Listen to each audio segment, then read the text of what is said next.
মেহেরপুরের রামনগর গ্রামে ১৭ জুলাই কুকুরের কামড়ে নারী, পুরুষ, বৃদ্ধসহ ১৯ জন আহত হয়ে হাসপাতালে চিকিৎসা নেন। পরদিন গাংনী পৌরসভা এলাকায় আরও ২০ জনকে আহত করে বেওয়ারিশ কুকুরের দল।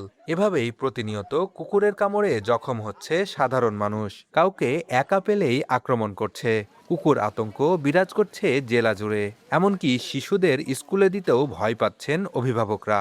কুকুরে আমাকে পুরা পাটা ভিতরে মুখের ভিতর লিলিয়েছে, নিয়ে আমাকে দাঁত দিয়ে মনে হচ্ছে হাড়টা ভাঙি খাচ্ছে আমার। মানুষ ওই কামড়াইছে, ওই লোকটাকে দেখতে এসে আরেক জায়গায় কামড়াইছে। পেটে কামড়েছে, হাত দিতে গেছে হাতটা হাতে কামড়ে দিয়েছে, আবার আপনার মানে পালাতে গেছে পায়ে কামড়ে দিয়েছে।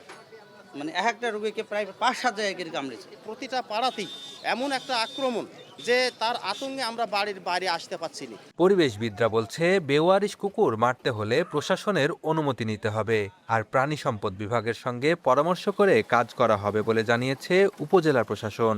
পাগল হয়ে গেলে পারে সেটাকে অবশ্যই মারা ছাড়া কোনো পদ্ধতি মারাই না, তাকে পুঁতে ফেলতে হবে। কুকুরগুলোর বিষয়ে প্রাণী সম্পদ ডিপার্টমেন্টের সাথে কথা বলে তাদেরকে ভ্যাকসিনেশন অথবা অন্যান্য যে ব্যবস্থাগুলো প্রচলিত নিয়ম রয়েছে। এ সময়ে কুকুরের প্রজনন মৌসুম হওয়ায় সতর্ক থাকার পরামর্শ দিয়ে ভ্যাকসিনের চাহিদাপত্র দেওয়া হয়েছে বলে জানিয়েছে প্রাণী সম্পদ বিভাগ। উপজেলা প্রশাসনের সাথে সমন্বয় করে ইউনিয়ন পর্যায়ে পুরোপুরি মেহেরপুর জেলাতে আমরা পুরো ভ্যাকসিনেশন করে আওতায় নিয়ে আসবো। আমরা যদি ভ্যাকসিন করতে পারি মাস ভ্যাকসিনেশন কুকুরের, তাহলে আমরা র্যাবিস থেকে আমরা অনেকটাই নিস্তার পাবো। চলতি মাসে মেহেরপুরে ২ শতাধিক মানুষ কুকুরের কামড়ে আক্রান্ত হয়ে হাসপাতালে চিকিৎসা নিয়েছে।